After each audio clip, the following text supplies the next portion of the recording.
Hi there. So this is a continuation of chapter 28 that God wants us to be a loving and good wife. Okay, He will help you. The exact words were God will help you to be a really good and loving wife, and that is chapter 28. And I was saying earlier before my phone got cut off because I have no room. That God is not like an instant lamp that your wish is my command, like as your wish is going to happen, it's just going to sit in your lap. Of course it doesn't happen that way, but you can envision what you want and then put that in your heart and um know he knows you more than you know yourself. So he knows if you have a good purpose, and if it's not against his will, then it's bound to happen, right? And besides, being a good wife and a loving wife is something that is a desire for every woman. Okay, so keep that in mind. So I'm gonna be. I was mentioning earlier about the rules that and everything that we want. Of course, it's associated with rules. Because why? Because just like when we let our kids go to something that they've always desired to go. Let's say our teenagers turning, into that adolescenthood, right? And we wanted them, to be able to experience things, but keep them like safe, right? So you're gonna have to give them some ground rules. This is like a general rules that they know, so you don't keep on changing them. So they know that every time they go out, that's the ground rule, and you just add additional. Especially for me, like raising like three kids, like it's not on my own, it's not quite easy, it's not really dandy, right? So you have to know that that's that ground rule. They know that even if they go out, there's no constant repeating, or how in children they think of that as nagging. So when you tell them, it's just an additional to the ground rule. So remember, I always say that, and because yes mom. So hopefully that I did a video about that with regards to having that patience with children, because it will pay off. Again, I have this for this video. This is a cost that you pay if you wanted to be able to have a family. You need, especially God wants us to be a loving and good wife, and these are the rules that will make you a good and loving wife. Okay, so number one, you must be your husband's confider. So, have you the confidence of your husband? Do you ever discourage him from confiding his questions and worries and troubles to you? Do you ever say, I don't want to know about that? Or don't bother me? Or something like, oh my gosh, enough is enough, right? Or something like that, right? Everybody, because that is your obligation, as if you're married to that person, you're gonna have to like listen to that, because you're already married to that person. You're gonna have to work um, with him as to his flaws, especially if there's children involved. You're gonna have to like try to swallow that and make it work. But keep in mind that if you have God in you, who's being the third party, everything is going to be smooth and dandy. It's not going to be as hard as you maneuvering things, as to have. Because keep in mind, with this, the title alone, God will really help you to be a good and loving wife. So God will really help you. Okay, so keep that. Okay, so everybody must have someone they can confide in, even if it is about something of which they are sorry or ashamed. Welcome that confidence in your husband, even if it's something that hurts you. Be sure he can always tell you anything he wants to, and try to understand it. Above all, never repeat what he has told you in confidence. It is sacred. Especially if you're married, everything, his flaws, is sacred. You do not, you know, discloses or abandon this or tell this to people, right?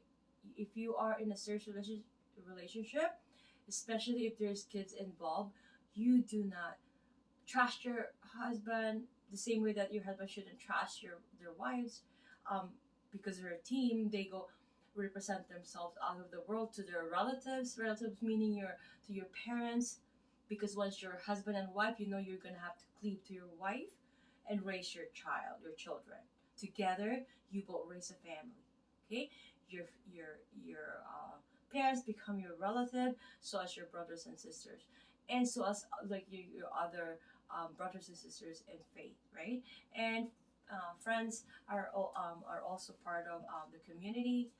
Okay, so your husband's confidence is not too different from prayer. You feel your father will always listen to you and you confide in him. So partake in this prayerful thing by helping your husband confide in you.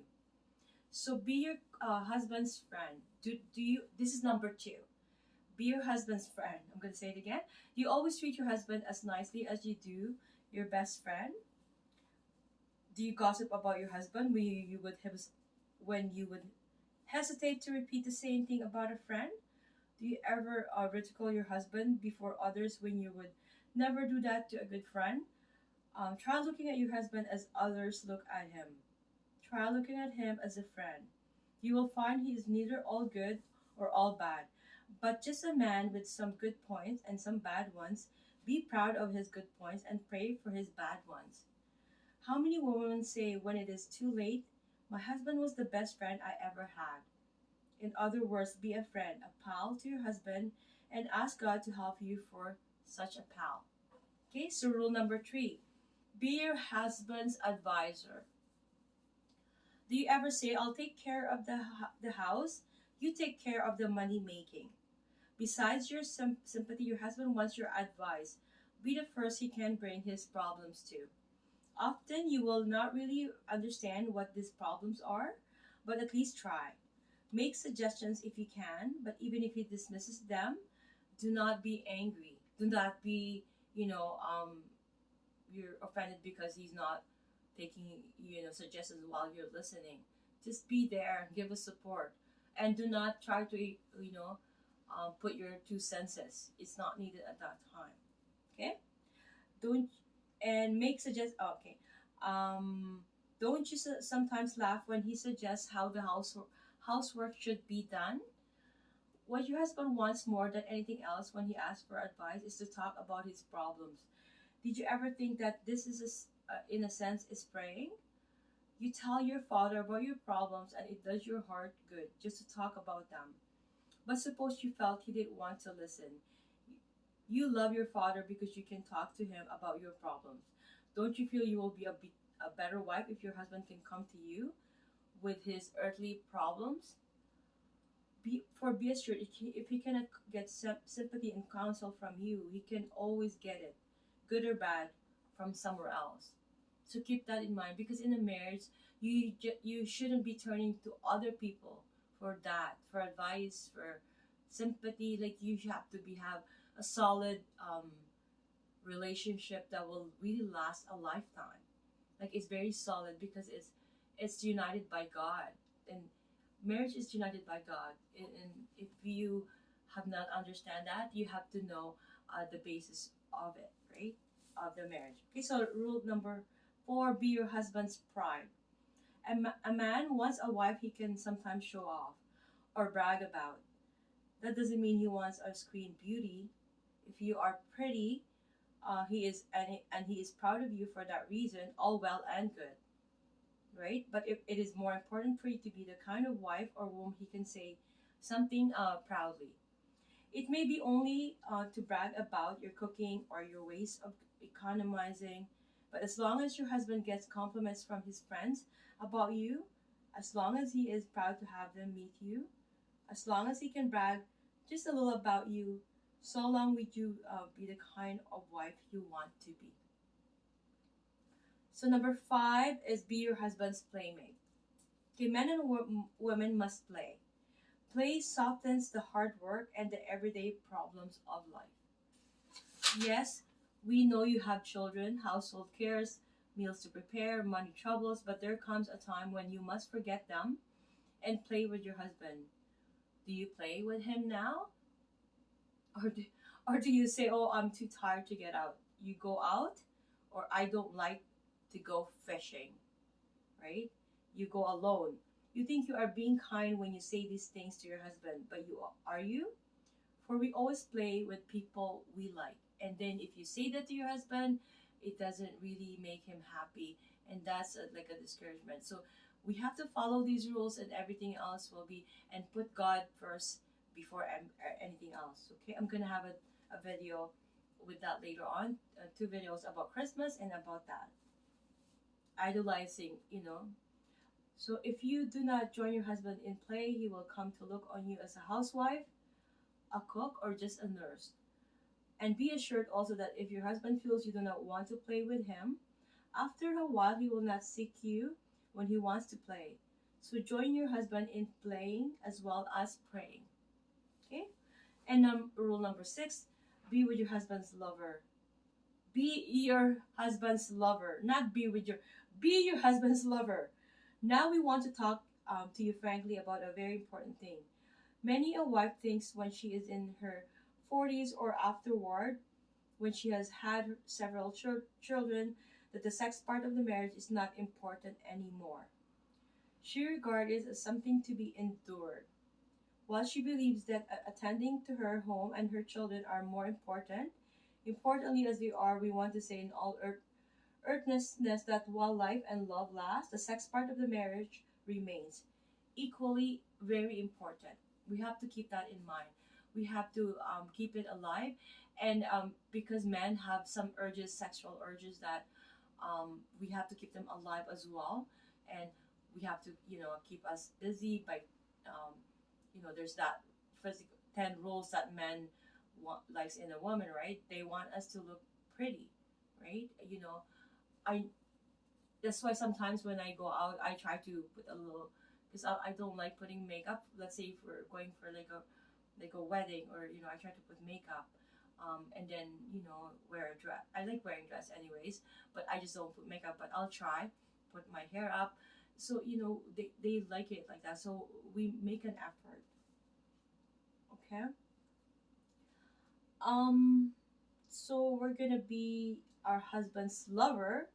So we're gonna be talking to you frankly as well. This is rule number 6: be your husband's lover. Um, it's really, really important that it's hard to say it, because again you know that if he does not enjoy his life with you, or his sex life with you, um, he's gonna have to, he's gonna have some sorrow and regret, and this is harsh and this is true. We don't want that to happen, because to be honest, men are weaker than women. Women are a good species. I'm kidding. Women are stronger in terms of many factors, but I'm not going to go into that detail. Okay. Number 7: be your husband's comforter. You know that your husband wants the world to regard him as a great he-man. You know, man, either his machoism is being compromised. They don't like that. He wants to be the, I'm the head. All that. But we're not gonna get into that. Um, but keep in mind that there's that he-man, there's that hero in him. He needs the comfort of a woman, and that's especially his wife, right? He needs, who needs no help or sympathy coming from you, the wife. So yet too that at heart your husband is still a grown-up little boy. Deep down inside, he's easily hurt and afraid. Just as a little boy runs to his mother for comfort, so does your husband yearns to run to you when the world was hurt has hurt him. Sorry about that. Okay? You must never make fun of this. You must never say that's your business, or don't come crying to me, or don't, I'm not gonna be cleaning up your mess. Don't come crying to me. You don't deserve any sympathy. Yes, maybe he did bring on his troubles by his own actions, but that does not alter the fact that he is suffering now. If our Lord could forgive those who hurt him, surely you too can forgive. You might have to ask God to help you forgive, but God will help you. So, but be assured that if you deny sympathy and understanding to your husband, he will seek it elsewhere, and will get what will pass as a fair imitation of it. So let it always be from you. You have to really, really make this important, that he can get, that comfort that he needs, like a just like a child, right? I know there are times that we have to train our child to be strong, that when it comes to when they're adult, they can face most of difficult times as an adult. But there are only times, there's few times also that that adult come down, at their weakest time, and they crack down crying to their wife, to God. There are times to their mother if they don't have a wife. But it's really important that you go to your wife first if you are married. God first before your wife. But if you need a physical, you can get comfort from your wife, right? And it's important that before any of those people, you have to go to her first. Okay? You don't go to a friend. You don't go to anywhere else. Um,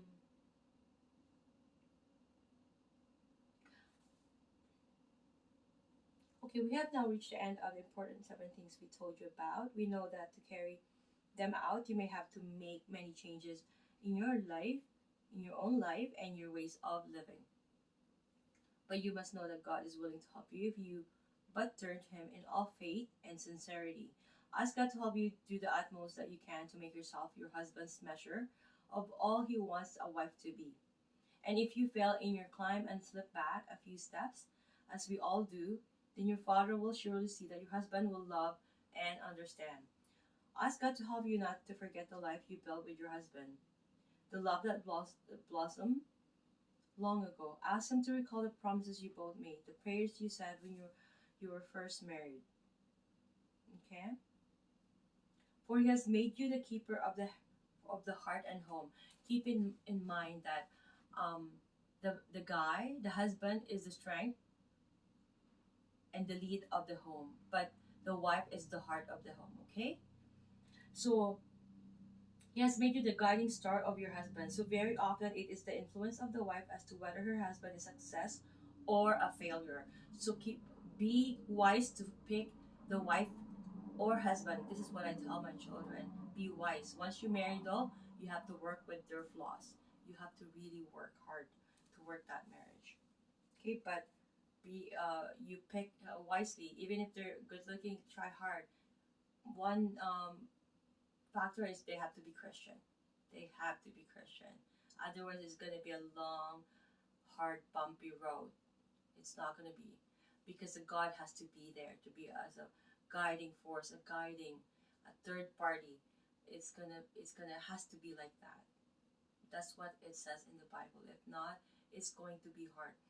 The husband has to succumb to be a Christian, or the wife who is not, whoever's unbeliever has to succumb for it to work. If not, it's not gonna be good. It's going to be really, really bumpy road. Um, you need God's assurance to keep you true to the ideal you have pictured for your husband. Your own soul must be restored constantly that you may have the strength to bear the burden alone. Okay, you can make your husband happy and successful if you will follow the precepts given in this chapter.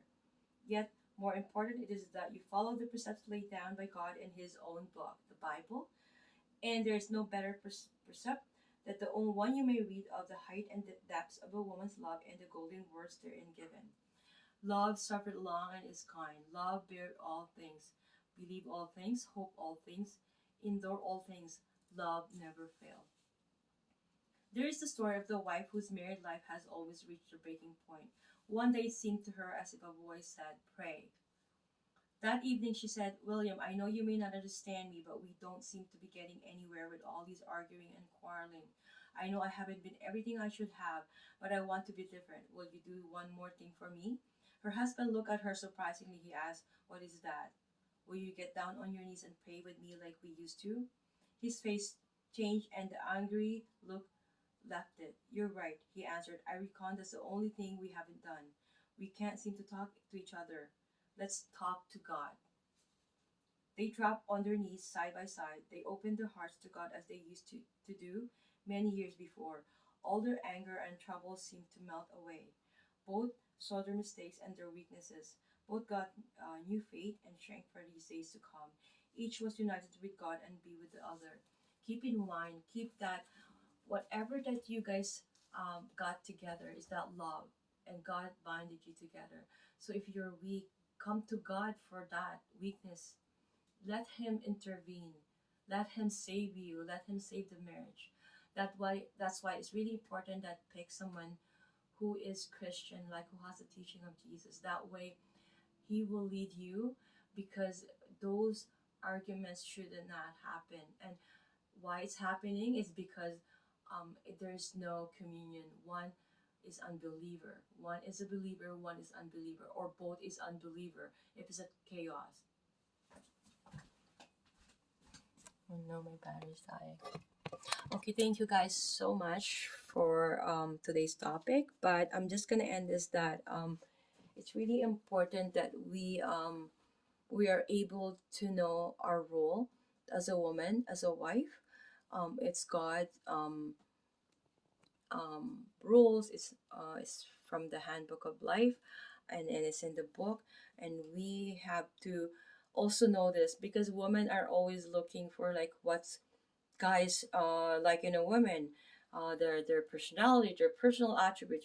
You know, this is the first and foremost, and then you can also get their genetic chromosomes, because genetic is a really important factor, because you're going to be bringing new babies here in this world. They have to be really mentally, physically, and with God fearing, with God in them, strong in every aspect. Okay, thank you guys so much, and I hope that if this is your aim, that you will be God will help you to be a really good, loving wife and a really good wife. And if you are already, that He will continue to help you.